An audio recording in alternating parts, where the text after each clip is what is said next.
আচ্ছা দিদি, এখানে খাবারের দোকানটা কোথায়? ও খাবারের দোকান, হ্যাঁ ওইদিকে। বলছি কি দিদি, আমি তো এখানে নতুন এসেছি, আমি না কিছুই চিনি না, আমাকে একটুখানি নিয়ে যাবে খাবারের দোকানে? ও হ্যাঁ চলুন। আচ্ছা চলুন। আর কত দূর? ওই তো সামনে গিয়ে বাঁদিকে। ও আচ্ছা। এই তো খাবারের দোকান। ও আচ্ছা। এ কি তুমি দাঁড়িয়ে আছো কেন, বসো। বিস্কুট খাবা?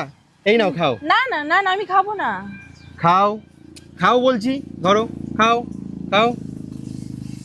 এ কি দিদি, তোমার চোখের নিচে এটা কি পড়েছে? এই নাও টিস্যু, একটুখানি মুছে নাও। আচ্ছা দাদা, তাহলে আমি আসছি। আচ্ছা ঠিক আছে। আরে তুমি সেই বৌদি না? তোমারই তো ভিডিও দেখছিলাম, তুমি তো পুরো ভাইরাল হয়ে গেছো। কই দেখি। এই দেখো। একটা গরিব আমাকে রাস্তায় খাবার